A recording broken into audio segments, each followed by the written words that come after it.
saya lihat di jubahnya keluar seekor ular yang begitu besar, tengah membeliknya dan tengah masuk di bahagian jubah lehernya, kemudian keluar di bahagian tangannya, akhirnya keluar di bahagian jubah, kaki dia keluar kat bawah, kemudian ular tersebut pergi.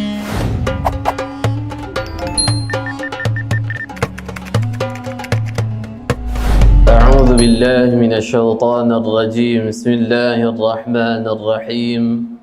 Nahmaduhu wa nusalli wa nusallimu ala rasulihil karim, amma ba'd. Alhamdulillah, thumma alhamdulillah. Bersyukur kepada Allah Subhanahu wa taala kerana dengan limpahan dan juga kurniaan dan juga kasih sayang daripada Allah Subhanahu wa taala terhadap diri kita sebagai hamba yang kesemuanya kita akur. Kita adalah hamba yang begitu banyaknya maksiat kepada Allah. Kita adalah hamba yang begitu banyaknya keingkaran demi keingkaran yang kita lakukan pada Allah Subhanahu wa taala. Tetapi kerana begitu kasihnya Allah, begitu sayangnya Allah Subhanahu wa taala kepada kita, alhamdulillah, saat ini Allah Subhanahu wa taala membimbing kita untuk berada di dalam rumahnya. Alhamdulillah, Allah Subhanahu wa taala memilih kita untuk berada di dalam majlis ilmu. Alhamdulillah, Allah Subhanahu wa taala memelihara umur kita. Allah Subhanahu wa taala memelihara kehidupan kita, dan alhamdulillah Allah Subhanahu wa taala memelihara zahir dan batin kita untuk berada di dalam amalan yang diridai oleh Allah Subhanahu wa taala. Selayaknya kita sebagai hamba yang dipilih oleh Allah, yang diberikan kekuatan oleh Allah, kita berdoa pada Allah, kita menyandarkan diri pada Allah. Moga-moga Allah Subhanahu wa taala istiqamahkan kita, amin ya rabbal alamin. Di antara doa munajah Abu Bakar As-Siddiq radhiyallahu taala anhu yang telah diriwayatkan oleh Al-Imam Al-Hafiz Ibn Katsir rahimahullahu taala di dalam kitabnya Al-Bidayah wan Nihayah. Al-Imam Al-Hafiz Ibn Katsir meriwayatkan bahwasanya Sayyidina Abu Bakar As-Siddiq radhiyallahu taala anhu berdoa ataupun bermunajah kepada Allah, ya Rabb, ya Allah, setelah Engkau berikan hidayah pada kami, ya Allah, tolonglah ya Allah, Engkau kekalkanlah hidayah pada kami, ya Allah. Kalaulah sahabat seperti Abu Bakar As-Siddiq masih lagi berdoa kepada Allah, menyandarkan diri kepada Allah, memohon doa kepada Allah supaya dikekalkan hidayah oleh Allah kepadanya, apatah lagi kepada kita. Abu Bakar As-Siddiq radhiyallahu taala anhu asyara mubasysyara bil jannah, 10 top 10 sahabat yang dijamin syurga oleh Allah meskipun kehidupan mereka masih terlebih awal di dunia. Di antara ranking yang pertama sekali adalah Abu Bakar As-Siddiq radhiyallahu taala. Walaupun ia mengetahui dirinya adalah ahlul jannah, adalah ahli syurga, tetapi masih lagi ia menyandarkan diri pada Allah supaya Allah Ta'ala istiqamahkan hidayah yang diberikan oleh Allah. Ia berdoa kepada Allah, mengharap pada Allah, Allah Subhanahu wa Ta'ala kekalkan hidayah padanya. Padahal sahabat ini, Abu Bakar As-Siddiq radhiyallahu ta'ala, adalah sahabat yang confirm akan berada di dalam syurga Allah Subhanahu wa Ta'ala. Abu Bakar As-Siddiq radhiyallahu ta'ala anhu, ia adalah khalifatul awal yang telah awal dibai'ah oleh Sayyidina Umar ibn Al-Khattab radhiyallahu ta'ala anhu, kerana Sayyidina Umar melihat kelebihan yang ada kepadanya. Abu Bakar As-Siddiq radhiyallahu ta'ala anhu, dalam satu riwayat Nabi sallallahu alaihi wasallam didatangi oleh seorang sahabat, dan sahabat itu mengatakan, ya Rasulullah sallallahu alaihi wasallam, Tuan, siapakah di kalangan kami atau di kalangan sahabat yang paling Tuan mencintai? Maka Nabi sallallahu alaihi wasallam bersabda, Abu Bakar As-Siddiq radhiyallahu ta'ala anhu, bagaimana pula daripada kalangan sahabiah ataupun wanita? Maka Nabi sallallahu alaihi wasallam bersabda, Aisyah radhiyallahu ta'ala anha, iaitu anaknya ataupun puteri kepada Abu Bakar As-Siddiq radhiyallahu ta'ala anhu. Itulah di antara keistimewaan yang ada kepada Abu Bakar As-Siddiq radhiyallahu ta'ala anhu, tapi ia masih merendah dan masih memikirkan supaya Allah Subhanahu wa taala kekalkan hidayah kepadanya. Di antara yang diriwayatkan juga oleh Al-Hafidh Ibnu Katsir rahimahullahu taala, Abu Bakar As-Siddiq radhiyallahu taala meriwayatkan atau mengisahkan pernah satu ketika telah berlaku perkelahian antara aku dan juga Ibn Al-Khattab, iaitu Sayyidina Umar, Al-Amirul Mukminin Sayyidina Umar Ibn Al-Khattab radhiyallahu taala. Kemudian aku mendatangi majlis Nabi sallallahu alaihi wasallam. Kemudian baginda melihat wajahku dalam keadaan begitu sedih, maka baginda menggembirakan aku ketika itu, dan baginda Nabi sallallahu alaihi wasallam mengatakan, wahai para sahabat, lihatlah wajah sahabatku ini yang mendatangi majlisku ini ketika awal keislaman yang aku bawa, yang menerimaku adalah ia telah berkorban mati-matian atau habis-habisan. Maka Abu Bakar As-Siddiq radhiyallahu anhu mengatakan, ya Rasulullah sallallahu alaihi wasallam, telah berlaku perkelahian antara aku dan juga Ibn Al-Khattab. Kemudian Nabi sallallahu alaihi wasallam memanggilku duduk bersebelahan dengannya. Kemudian datanglah Ibn Al-Khattab, iaitu Sayyidina Umar Ibn Al-Khattab radhiyallahu anhu. Ketika itu aku melihat Nabi sallallahu alaihi wasallam bersandar. Ketika datangnya Sayyidina Umar, maka Nabi sallallahu alaihi wasallam ke depan dan wajah Nabi sallallahu alaihi wasallam kelihatan begitu merah. Dan Nabi sallallahu alaihi wasallam mengatakan, ya Ibn Al-Khattab, pada awal keislaman yang aku bawa, termasuk yang menentang aku adalah engkau, Ibn Al-Khattab. Kenapakah engkau enggan memaafkan ia? Dan Sayyidina Abu Bakar As-Siddiq radhiyallahu ta'ala anhu, Sayyidina Umar ibn Khattab radhiyallahu ta'ala mengatakan, ya Rasulullah sallallahu alaihi wasallam, ana asifu jiddan, saya mohon maaf banyak-banyak, dan juga saya minta maaf kepada Abu Bakar As-Siddiq radhiyallahu ta'ala. Kemudian Abu Bakar As-Siddiq radhiyallahu ta'ala mengatakan, sejak daripada peristiwa ini sama sekali tak ada mana sahabat yang pernah menyakitiku. Ini dari antara kemuliaan, kelebihan yang ada kepada sahabat ini, Abu Bakar As-Siddiq radhiyallahu ta'ala. Tapi ia masih memikir bagaimana hidayah dikekalkan oleh Allah SWT pada dirinya. Dan kita tak tahu langkah kita entah ke syurga ataupun ke neraka. Bukankah selayaknya kita lebih mengadu pada Allah, minta kepada Allah, berharap pada Allah, nangis kepada Allah supaya Allah SWT kekalkan hidayah pada kita. Nabi sallallahu alaihi wasallam bersabda, tidak ada kehinaan bagi seorang hamba tak kala mana Allah Subhanahu wa taala memberikan hidayah kepadanya, kemudian hidayah tersebut dicabut oleh Allah Subhanahu wa taala. Sehingga kan Allah Subhanahu wa taala berfirman di dalam Al-Quranul Karim, ihdinas siratal mustaqim, ya Allah tunjukkanlah pada kami ya Allah jalan yang lurus ya Allah. Sedangkan kita membacanya ketika kita berada pada jalan amalan yang lurus, iaitu ketika salat. Allah Ta'ala mewajibkan pada kita untuk membaca ihdinas siratal mustaqim. Allah mewajibkan kita meminta kepada Allah supaya dikekalkan hidayah. Allah wajibkan pada kita untuk minta hidayah kepada Allah. Kerana mungkin ketika salat, ya, kita berada pada hidayah petunjuk daripada Allah. Ketika kita meninggalkan amalan salat atau amalan satu kebaikan, kita khawatir ataupun risau di situ tidak ada hidayah daripada Allah Subhanahu wa taala. Al-Imam Al-Laits As-Samarqandi rahimahullah di dalam kitab Tanbihul Ghafilin,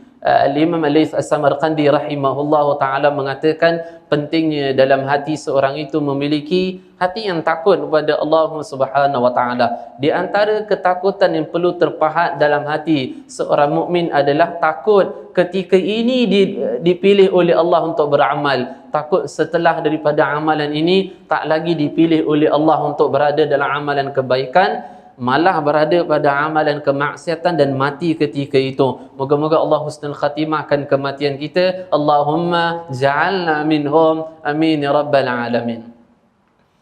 Hadirat puan-puan yang dirahmati oleh Allah Subhanahu wa taala, di antara perjalanan seorang menuju pada redha Allah Subhanahu wa taala yang perlu diperhatikan, seperti mana termaktub di dalam kitab Al-Arba'in fi Usuluddin, karya ataupun karangan Al-Imam Hujjatul Islam Al-Imam Abu Hamid Al-Ghazali rahimahullahu ta'ala. Al-Imam Al-Ghazali rahimahullah telah mengarang beberapa buah kitab, di antaranya adalah Bidayatul Hidayah.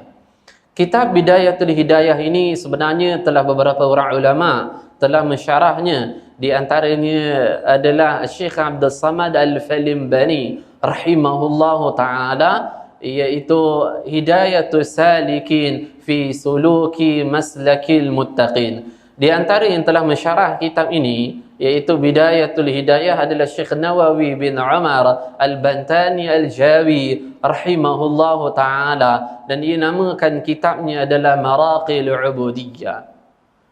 Dan juga beberapa orang ulama yang lain yang telah mensyarah kitab ini. Kalau kita perhatikan di dalam kitab ini, pengkhususan yang dibahas oleh Al-Imam Al-Ghazali adalah mengenai sifat Al-Mazmumah, 3 serangkai penyakit hati yang cukup sangat berbahaya. Kalau kita mengatakan 3 serangkai penyakit zahir yang boleh membawa kepada kematian, hati-hati. Hati pun ada juga 3 serangkai yang penyakitnya lebih berbisa dan lebih bahaya. Menyebabkan 3 serangkai ini menyebabkan kalbu boleh mati. Lebih baiklah nyawa seorang itu mati kerana terberhenti perbuatan maksiatnya daripada qalb, daripada hati mati, maka hidupnya bergelumang dengan kemaksiatan. Geraknya, tutur bicaranya, pandangannya, pemikirannya, kata-katanya, duduk diamnya, bergeraknya, seluruh dalam keadaan kemaksiatan kepada Allah Subhanahu taala. Ketika mana? Ketika matinya hati seorang. Moga Allah Subhanahu taala pelihara 3 serangkai penyakit hati ini pada kita. Amin ya rabbal alamin. Apa 3 tu? Pertama ar-riya, yang kedua adalah kibr, takabbur, yang ketiga adalah hasad. Moga Allah Subhanahu taala menjaga ketiga-tiganya pada hati kita. Amin ya rabbal alamin. Al-Imam Al-Ghazali rahimahullahu ta'ala menyebutkan, sebenarnya pembahasan ini kalau disyarah kitab Bidayatul Hidayah ada je dimuatkan oleh pengarang kitab.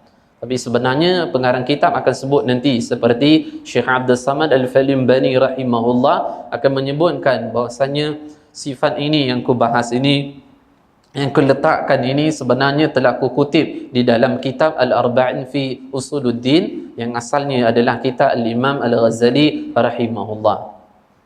Langkah pertama menuju pada redha Allah Subhanahu wa taala adalah taubatnya seorang hamba kepada Allah Subhanahu wa taala, ataupun bunyinya sentiasa bertaubat kepada Allah Subhanahu wa taala. Langkah pertama perjalanan seorang untuk meraih mardatillahi ta'ala, tertumpahnya akan keredaan Allah kepadanya. Langkah yang pertama, step yang pertama adalah bagaimana dia meletakkan dirinya, posisikan dirinya sebagai hamba yang sentiasa bertaubat kepada Allah Subhanahu wa taala. Nabi sallallahu alaihi wasallam bersabda, "Aku habiskan istighfar dan juga taubat kepada Allah sehari semalam sebanyak 100 kali. Mi'at marrah, sebanyak 100 kali." Fi riwayah, pada riwayat yang lain, Nabi sallallahu alaihi wasallam bersabda, "Aku habiskan istighfar dan juga taubat kepada Allah sebanyak 70 kali." Bukanlah menjadi masalah kerana perbezaan hadis ini pada bilangannya. Menjadi masalah adalah Nabi sallallahu alaihi wasallam maksum. Allah pelihara baginda daripada dosa.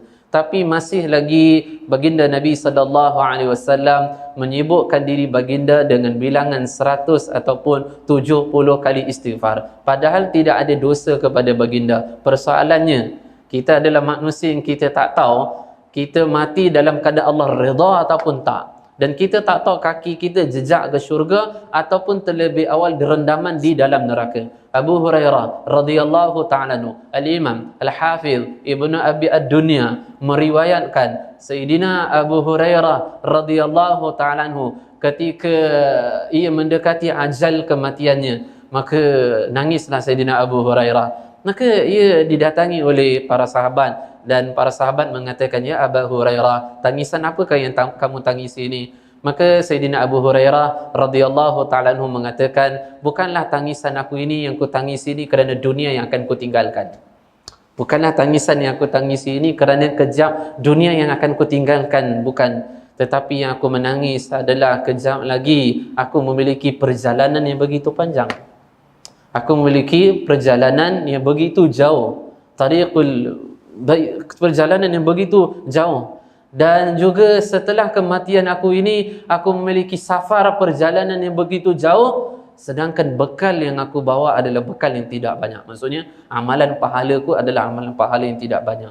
Dan akhir perjalanan aku akan ada dua, yamin wa shimal, entah ke kanan syurga ataupun ke kiri ke neraka, dan aku tak tahu bagaimana keadaan setelah kematianku. Dan kita tak tahu juga dan berapa banyak taubat kita pada Allah sehari, berapa banyak istighfar kita sehari pada Allah SWT. Tidak menjadi amalan bid'ah kalau sehari kita memperbanyakkan istighfar lebih daripada 100, lebih daripada 70. Tak berlakunya bid'ah di situ. Kenapa?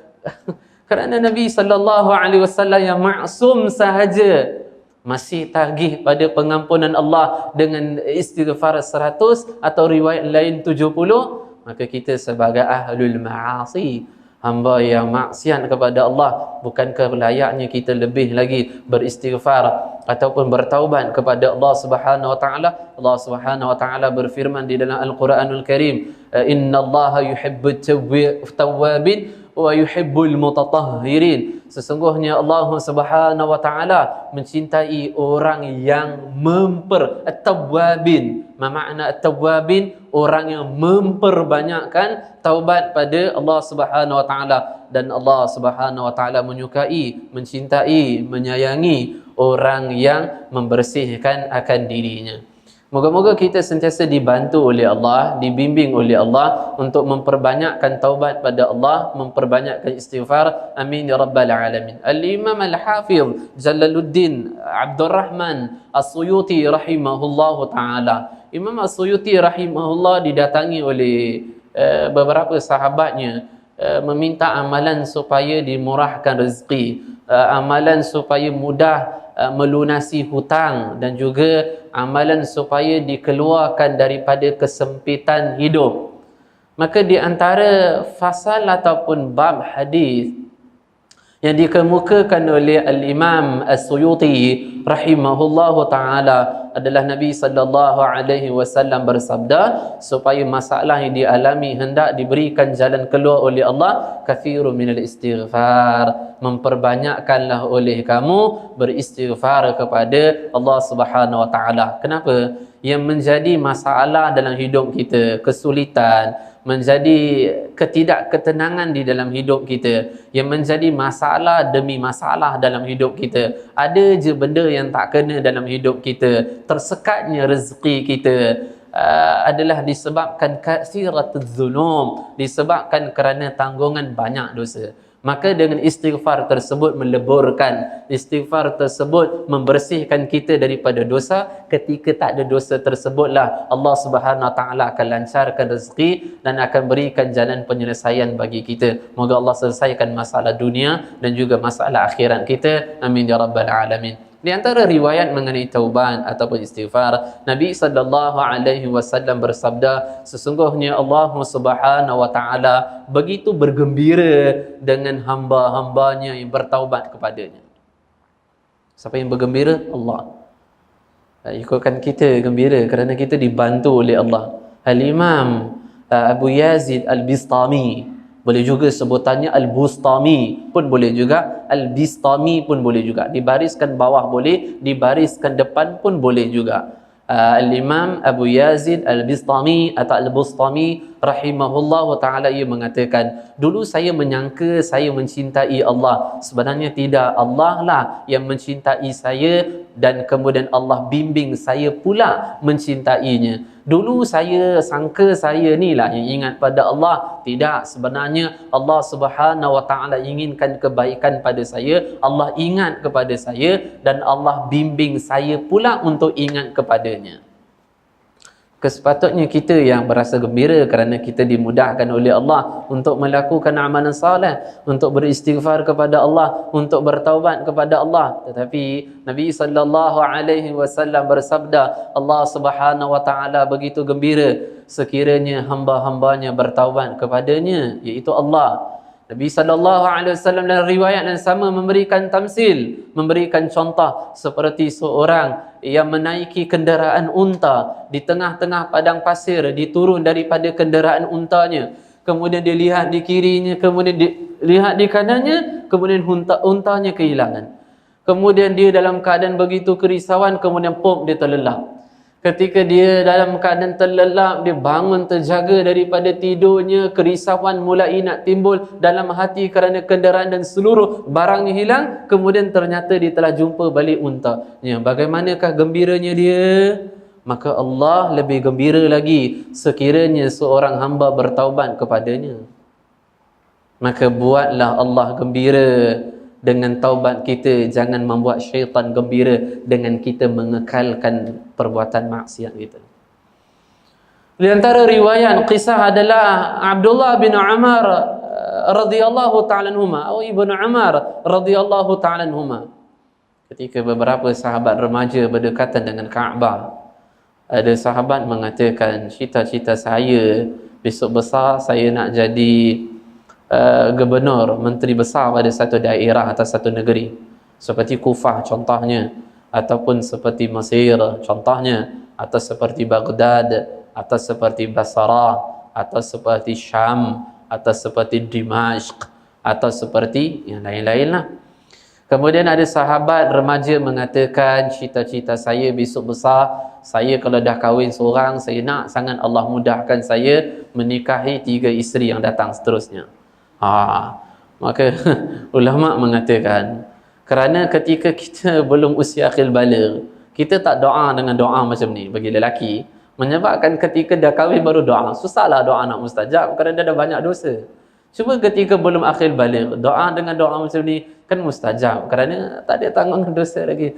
Ada mana ulama yang menyebutkan sedemikian. Kerana apa saya sebut macam tu? Kerana perawi mengatakan setelah mereka dewasa, apa yang mereka mengharapkan Allah Ta'ala tunaikan. Sebab tu saya kata macam tu.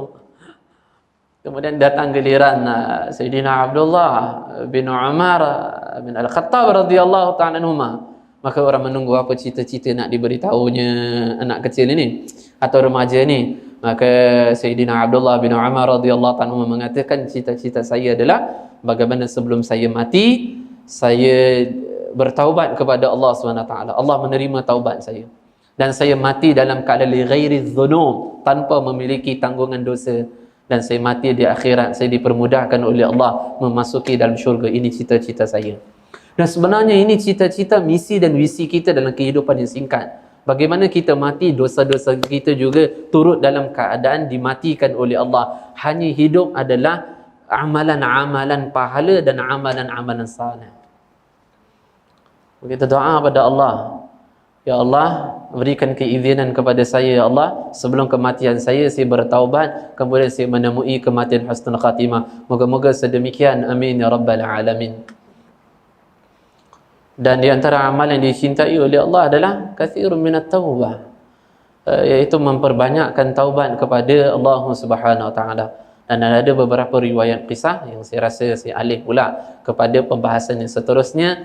Yang kedua, perjalanan seorang menuju pada redha Allah Subhanahu wa taala yang perlu diperhatikan, yang disebutkan oleh Al-Imam Al-Ghazali rahimahullah dalam kitab Al-Arba'in fi Usuluddin adalah bab khasyah atau yakni bab khaufillah taala, iaitu mentanamkan hati perasaan takut kepada Allah Subhanahu wa taala. Nabi sallallahu alaihi wasallam bersabda, barang siapa hatinya takut kepada Allah, maka Allah akan menjadikan persekitarannya takut kepada dia. Barang siapa hatinya tidak ada takut pada Allah, Allah jadi pula hatinya takut kepada sekelilingnya. Ataupun fi riwayah, pada riwayat lain atau makna adalah barang siapa hatinya takut kepada Allah, maka makhluk yang ada di sekitarnya akan takut kepadanya. Akan tetapi sekiranya hatinya tidak takut pada Allah, Allah akan jadikan hatinya takut pada makhluk Allah. Dan ini pernah dicuba, ditry oleh Abdullah bin Umar radhiyallahu ta'ala anhuma. Pernah satu ketika rombongan kaum muslimin tengah bergerak jalan, kemudian dihalang oleh seekor singa ataupun harimau. Kemudian Abdullah bin Umar kata, kenapa berhenti ni rombongan jemaah kita? Wahai Abdullah bin Umar, tengok tu, ada singa ataupun harimau. Maka Abdullah bin Umar radhiyallahu anhu pergi pada harimau atau singa tersebut, culah telinga atau pulas telinga dan letakkan harimau atau singa tersebut di tepi jalan. Dan ia mengatakan, benarlah sabdaan Nabi sallallahu alaihi wasallam, kerana aku mendengar Nabi sallallahu alaihi wasallam bersabda, barang siapa hatinya takut pada Allah, maka Allah jadikan makhluk-makhluk yang ada di hadapannya tunduk takut kepadanya, dan aku mengetahui kedudukan hatiku yang takut pada Allah. So boleh cubalah. Kalau ada binatang apa kan buas yang di depan, maka tunjuk hero lah, heroin kan, di hadapan binatang tersebut, dan kita melihat bagaimana kadar ketakutan hati kita, nak Allah Ta'ala nak seperti itu ataupun tidak.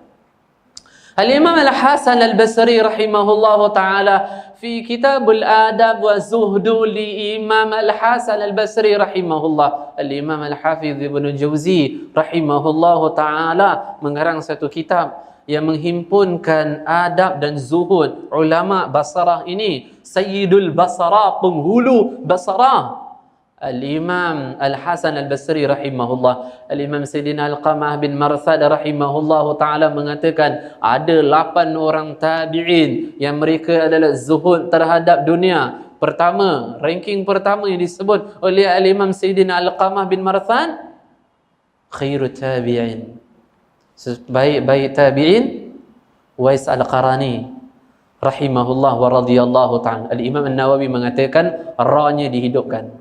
Imam An-Nawawi di dalam kitabnya Syarah ala Sahih Muslim menyebutkan ra-nya dihidupkan, jadinya Uwais Al-Qarani.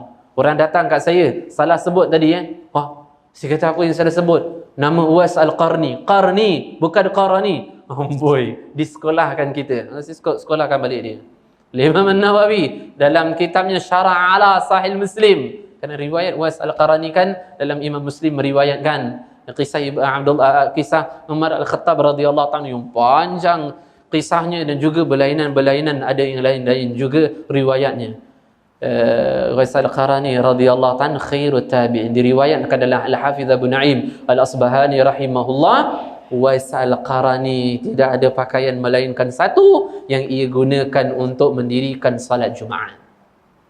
Tak ada pakaian. Uwais Al-Qarani khairut tabi'in, yang saya rasa tak payah cerita dah, perempuan pun dah tahu dah.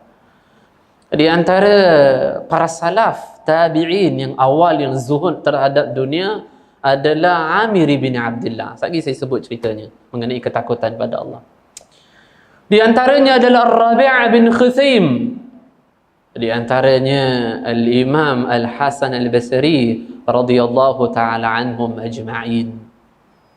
Al-Imam Al-Hasan Al-Basri, Sayyidah Aisyah radhiyallahu ta'ala anha mengatakan dakwahnya, penyampaian ilmunya seperti para siddiqin, orang yang mantap keimanannya. Penghulu para siddiqin adalah ayahnya, iaitu Abu Bakar As-Siddiq radhiyallahu ta'ala, ayah kepada Sayyidah Aisyah. Cicit Nabi sallallahu alaihi wasallam Al-Imam Ali Zainal Abidin bin Husain bin Ali bin Abi Talib radhiyallahu ta'ala anhum. Kalau Nabi sallallahu alaihi wasallam, Imam Ali Zainal Abidin adalah cicit. Kalau Sayyidina Ali, cucunya. Kalau Sayyidina Husain, putranya. Rahimahullahu ta'ala, ia mengatakan, aku mendengar kalam-kalam mutiara hikmahnya seperti para anbiya wal mursalin. Dakwah macam para nabi, para rasul. Ummul Mukminin Ummu Salamah radhiyallahu ta'ala anha, isteri Nabi sallallahu alaihi wasallam, telah memberikan susu badan kepada Al-Imam Al-Hasan Al-Basri. Kerana ibunya radhiyallahu ta'ala anha berkhidmat kepada Ummu Salamah radhiyallahu ta'ala. So ketika Ummu Salamah melihat ibu kepada Imam Hasan Al-Basri tengah sibuk menyusunya, katanya, tak payah, sini je, saya yang berikan susu badan kepada putera engkau ini. Al-Amirul Mukminin Sayyidina Umar ibn Khattab radhiyallahu ta'ala anhu yang telah mentahniknya, Dalam riwayat Ibn Jauzi ini, Sayyidina Umar Ibn Khattab radhiyallahu anhu bahkan mendoakan untuknya ketika ia masih bayi, ya Allah, campakkanlah hati-hati kaum muslimin kecintaan kepada bayi ini ketika ia bertumbuh besar dewasa. Imam Al-Hasan Al-Basri rahimahullah biasanya meriwayatkan hadis mursal dan juga hadis marfu'. Imam Al-Hasan Al-Basri rahimahullah, di antara kalamnya yang agak saya suka adalah, kata Imam Al-Hasan Al-Basri, rumah siapa yang tidak ada sedih ketika meninggalnya syahidnya Umar Al-Khattab, rumah tersebut tidak akan diturunkan rahmat oleh Allah. Individu seorang yang mengetahui kesyahidan Umar Al-Khattab radhiyallahu ta'ala kemudian dia personal tak sedih, maka diragukan keimanannya. Al-Imam Al-Hasan Al-Basri rahimahullah. Kenapa ulama tabi'ut tabi'in, ulama khalaf, salaf adalah setelah kewafatan Nabi sallallahu alaihi wasallam 200 tahun kan, setelah 200 adalah khalaf. Kenapa menjadikan motivasi pada diri mereka untuk zuhud terhadap dunia? Kerana Sayyidul Zahid, iaitu di antara penghulu orang yang zuhud terhadap dunia, Al-Imam Al-Hasan Al-Basri, Muhammad bin Wasi' rahimahullah. Tuan-tuan, puan-puan pernah dengar asar kata seorang ulama, mungkin tak akan tahu namanya, tak pernah tahu nama lah, tapi kalimat ini biasa dengar. Andai kata Allah Subhanahu wa ta'ala menjadikan dosa itu berbau, nescayalah akan keluar bauan yang busuk pada badanku, dan sekiranya Allah menjadikan dosa itu kepada seorang itu mengeluarkan bau, nescaya orang tak akan mendekatinya, dan khususnya orang tidak akan mendekatiku. Ini biasa ada share dekat Google lah, apa-apalah, YouTube ataupun WhatsApp. Siapa asal ini? Siapa empunya ayat ini? Al-Imam Sayyidina Muhammad ibn Wasi' rahimahullahu ta'ala. Muhammad bin Wasi' rahimahullahu ta'ala mengatakan, andai kata hati kami diserang dengan hubbud dunia, cinta kepada kemewahan, cinta pada dunia, maka kami akan datang melihat wajah Imam Hasan Al-Basri. Cukuplah dengan melihat wajahnya telah berubah hati kami kecintaan kepada dunia, berubah menjadi hati kami kecintaan kepada akhirat. Meskipun kami tidak mendengar kalamnya, cukuplah dengan melihat wajahnya. Masya Allah.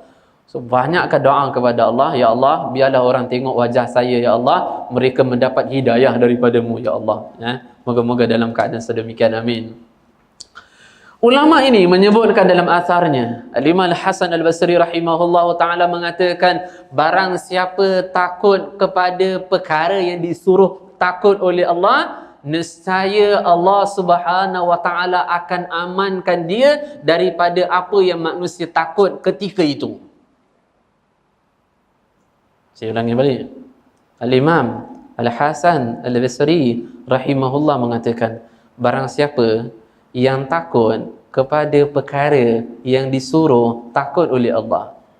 Takut apa? Su'ul khatimah. Takut apa? Murka Allah. Takut apa? Siksaan kubur. Maka masjid surah biasa kan, ba'da isya' akan baca suratul mulk supaya terhindar daripada azab kubur. Ada masa sekali lagi saya cerita malaikat Israel. Takut apa? Mahsyar, mizan, siran, jannah wan nar. Nah, kalau benda-benda ni disuruh takut oleh Allah, kita takut. Benda apa yang manusia tengah takut pada zaman kita, benda itu Allah akan pelihara daripada kita. Covid, banjir, apa lagi? Bla bla bla bla. Kesemuanya itu yang manusia jumhur takut, benda tu Allah akan pelihara, akan jaga kita. Kenapa? Qalbun khasyah.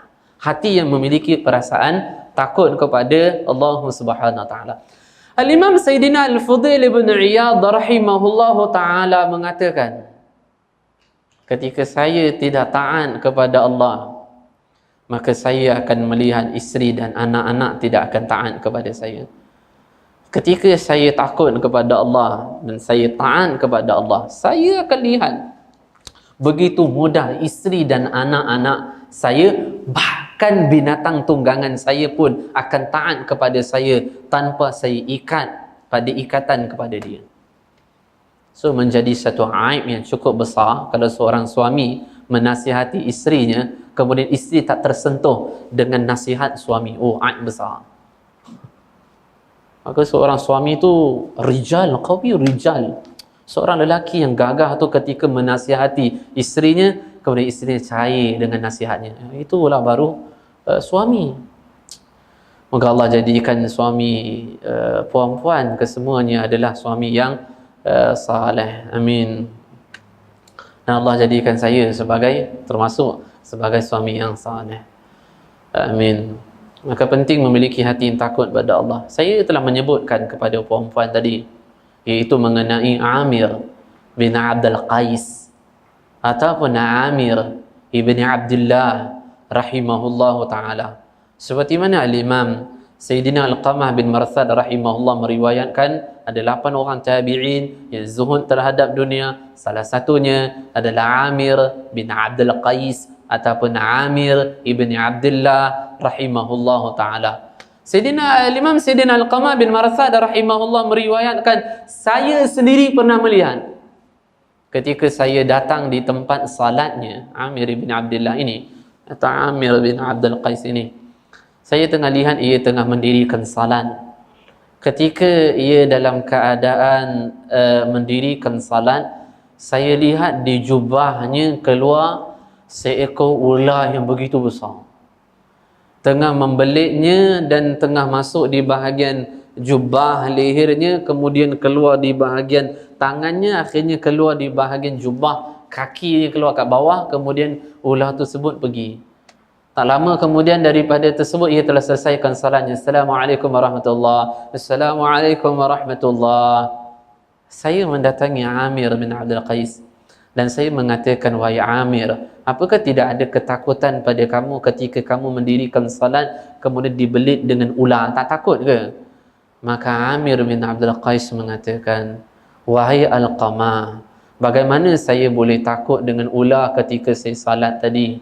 Sedangkan saya salat zahir batin saya menghadap Allah, dan Allah melihat zahir batin saya. Saya malu kepada Allah kalau Allah melihat hati saya yang ada sedikit ruang takut kepada makhluknya.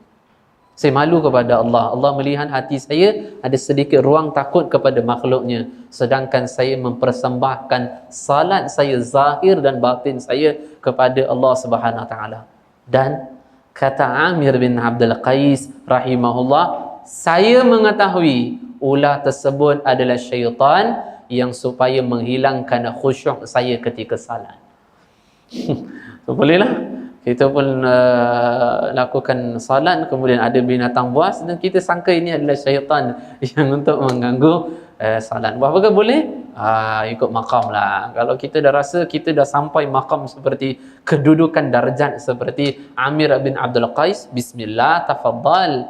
Tapi kalau kita mengatakan saya masih berjinak-jinak lagi dan saya sedar kedudukan maqam keadaan saya, maka batalkan salat, jaga diri daripada kemudaratan, maka itu lebih aula, lebih afdal. Maka tengoklah kita punya kedudukan keimanan bagaimana. Kita doa kepada Allah, moga-moga Allah Subhanahu Wa Taala bersihkan hati-hati kita, tidak ada selain ketakutan, hanya kepada Allah Subhanahu Wa Taala. Amin ya rabbal alamin. Yang seterusnya dalam kitab Al-Arba'in fi Usuluddin. Yang ketiga, yang pertama adalah taubat, yang kedua adalah khasyah, yang ketiga adalah zuhud fi dunia, zuhud terhadap dunia. Ada beberapa orang ulama salaf yang telah mengarang kitab yang namanya Az-Zuhud.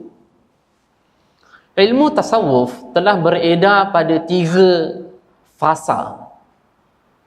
Pertama dinamakan tasawuf As-Salafi. Kemudian abad seterusnya berubahlah tasawuf As-Sunni. Kemudian abad seterusnya berubahlah pula tasawuf Al-Falsafi. Tasawuf Salafi, tasawuf Sunni, tasawuf Falsafi.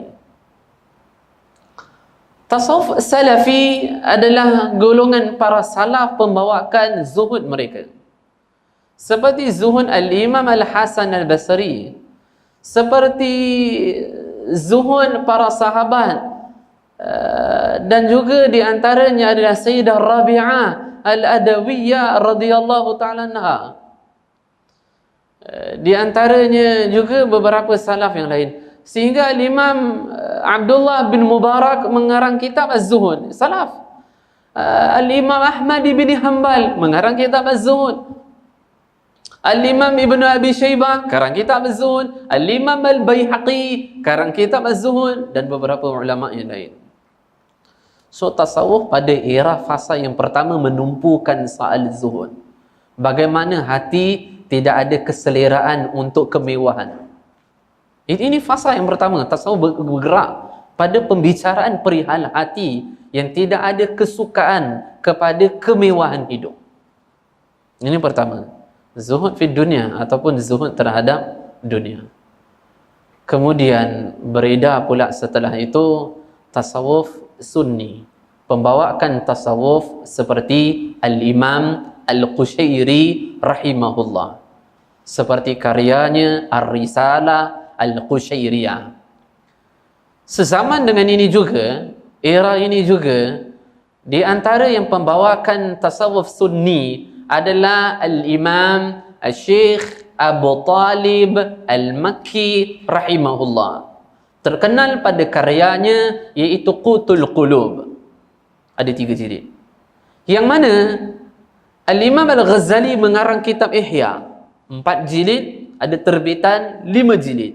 Nah, 4 jilid, 5 jilid yang dikarang oleh Al-Imam Al-Ghazali Ihya Ulumuddin, rujukkan kitab untuk mengarang kitab Ihya adalah karangan ini, Qutul Qulub, karangan Al-Imam Al-Syekh Abu Talib Al-Makki rahimahullah.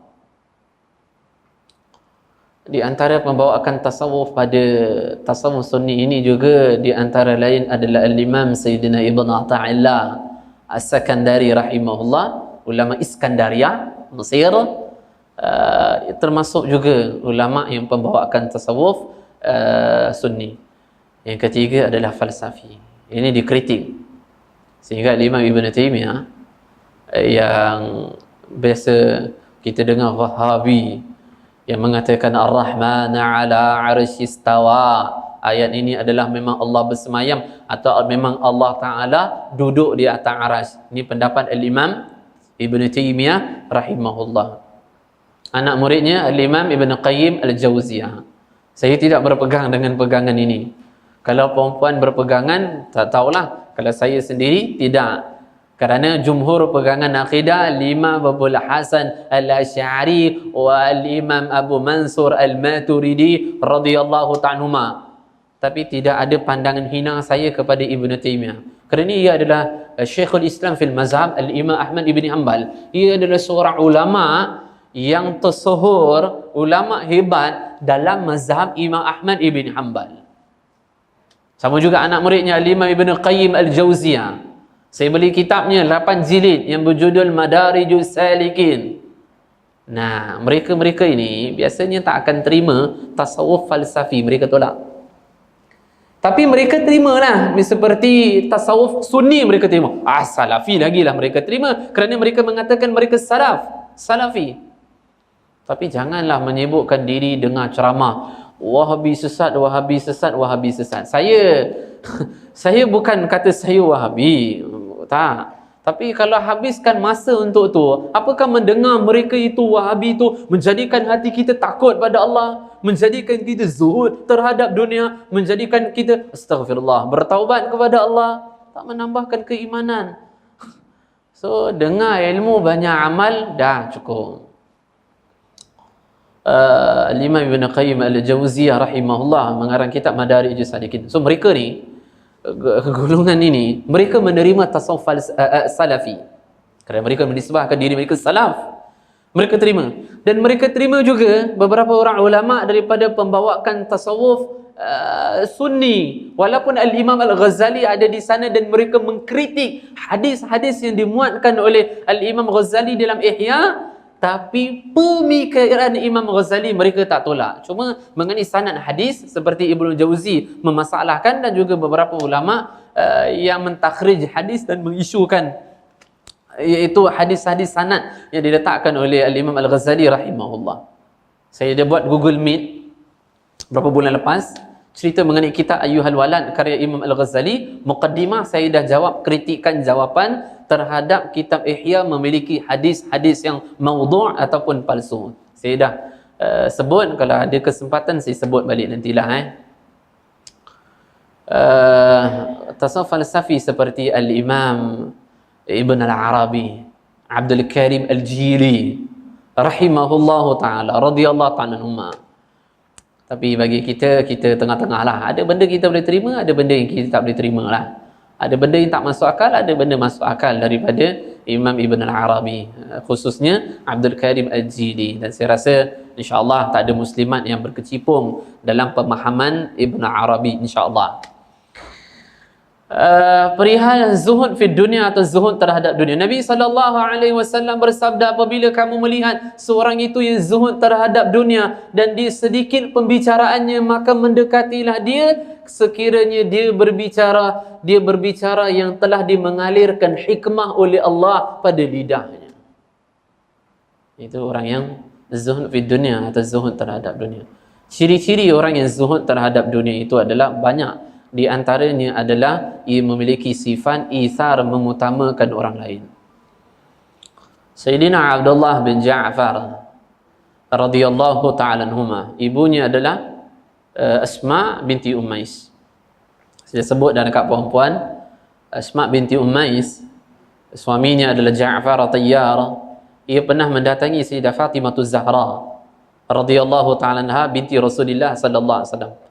Ketika tu Sayyidah Fatimah kelihatan dalam keadaan sedih. Datang Asma binti Ummais. Asma binti Ummais mengatakan, ya Fatimah, apa yang berlaku pada kamu? Raut wajah kamu menunjukkan kamu dilanda kesusahan. Kata Sayyidah Fatimah, tengok pemikirannya. Kata Sayyidah Fatimah, kalau saya meninggal nanti, saya tak nak jenazah saya tu dibalut seperti biasa. Orang-orang perempuan biasa tu saya tak nak. Nanti mereka akan melihat lekuk-lekuk badan saya. Saya tak nak macam tu. Dan saya fikir macam mana nak buat. Asma binti Ummais mengatakan, maukah aku memberitahu kamu, iaitu aku pernah melihat ketika aku sampai di iaitu Habsyah. Ketika aku bersama dengan suamiku, rombongan yang diutus oleh Nabi SAW untuk berdakwah kepada Raja Najasyi. Maka ketika itu aku melihat orang Habsyah, ketika kematian seorang wanita di kalangan mereka, maka apa mereka akan buat? Maka mereka akan letakkan wanita tersebut di atas kain kafan. Kemudian setelah itu di atas wanita tersebut mereka akan letakkan pelepah kurma. Mereka akan letakkan pelepah kurma, kemudian barulah mereka akan balut. Supaya lekuk-lekuk badan tersebut tak akan dikelihatan oleh lelaki atau orang lain. Maka Sayyidah Fatimah wajahnya begitu gembira dan ia mengatakan, setelah kewafatanku atau meninggalnyaku, maka lakukanlah sedemikian.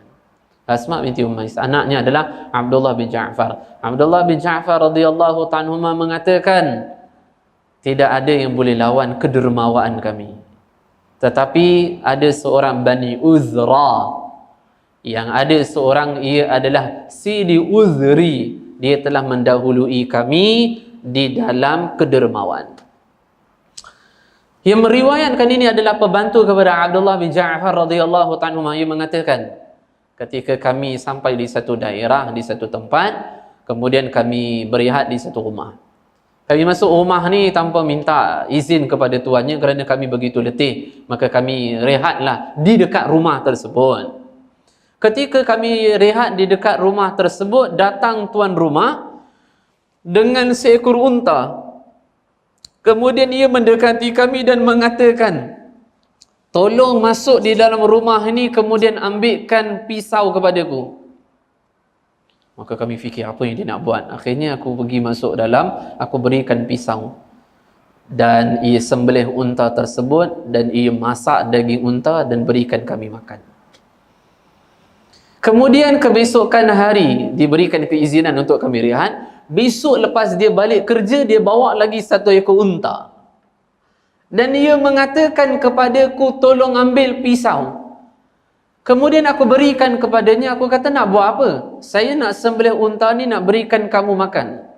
Maka saya mengatakan, ya Sidi Uzri, wahai Tuan Uzri, jangan buat susah-susah, ni daging semalam ni ada lagi tak habis. Ia mengatakan, satu keaiban bagi tuan rumah memberikan kepada tetamu makanan semalam yang tak fresh. Biar aku sembelih, aku masak, aku berikan yang lama, biar keluarga kami yang makan. Kemudian hari yang ketiga, dia datang kepada kami sambil membawa unta lagi. Dan ia minta kepada aku pisau, dan aku kata tak payahlah, sudah-sudahlah. Ia mendesak aku, akhirnya aku berikan pisau kepadanya. Ia sembelih, ia masak makanan semalam dia makan, kemudian diberikan daging yang fresh masak, ia berikan pada kami. Pada hari yang ketiga, Abdullah bin Ja'far mengatakan padaku, kita akan balik pada hari ini. Ketika kami balik, maka tidak ada Sidi Uzri ketika itu.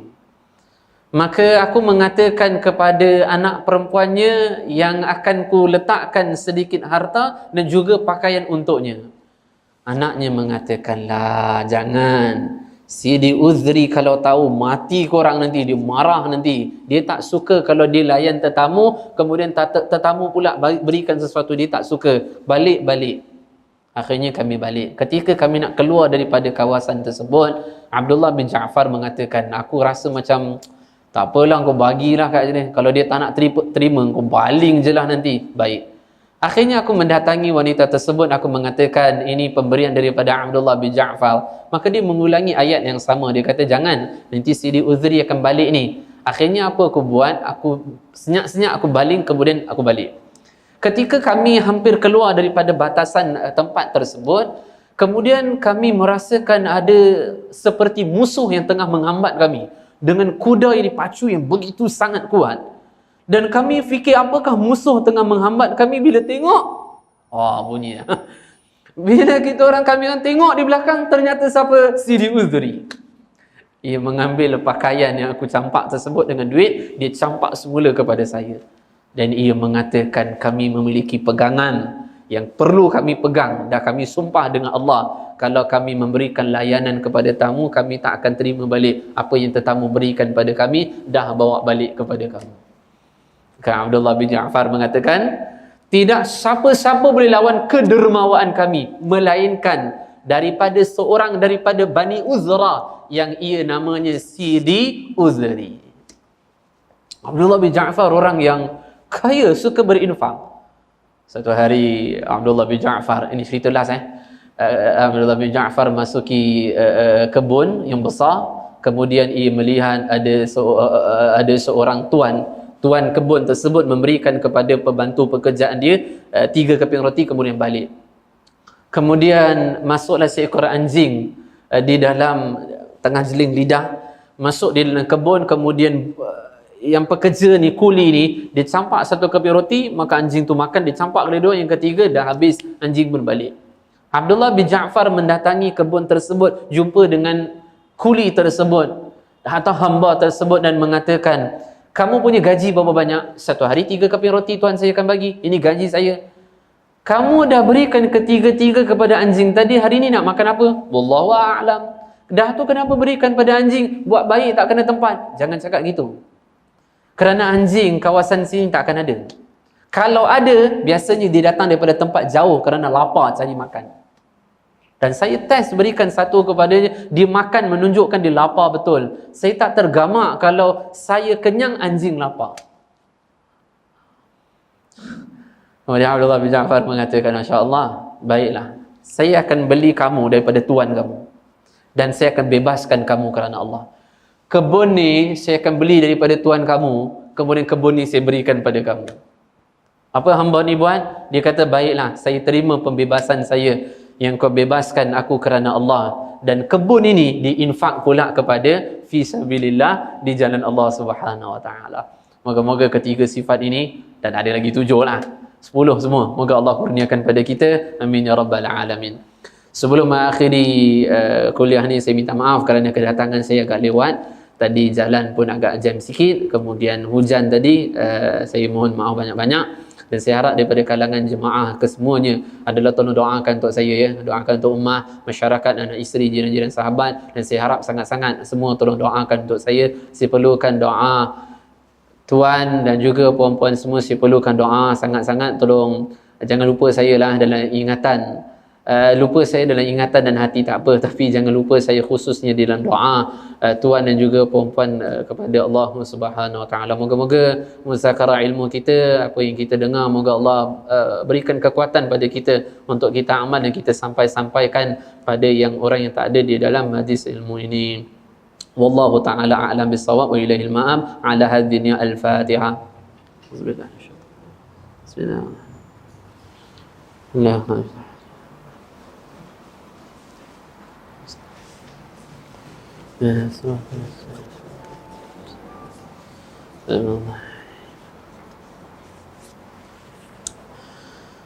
أعوذ بالله من الشيطان الرجيم. بسم الله الرحمن الرحيم. الحمد لله رب العالمين ولا عاقبة للمتقين ولا عدوان إلا على الظالمين. اللهم صل على سيدنا محمد وعلى آله وصحبه أجمعين. اللهم إنا نسألك رضاك والجنة ونعوذ بك من سخطك والنار. اللهم إنك عفو كريم تحب العفو فاعف عنا وعن والدينا وعن جميع المسلمين والمسلمات والمؤمنين والمؤمنات الأحياء منهم والأموات برحمتك يا أرحم الراحمين. ربنا هب لنا من أزواجنا وذرياتنا قرة أعين واجعلنا للمتقين إماما. اللهم رب زدنا علما وارزقنا فهما. اللهم رب زدنا علما وارزقنا فهما. اللهم رب زدنا علما وارزقنا فهما. ربنا عليك توكلنا وإليك نبنا وإليك المصير. ربنا آتنا في الدنيا حسنة وفي الآخرة حسنة وقنا عذاب النار. صلى الله على سيدنا محمد وعلى آله وصحبه وبارك وسلم. سبحان ربك رب العزة عما يصفون وسلام على المرسلين والحمد لله رب العالمين. السلام عليكم ورحمة الله وبركاته.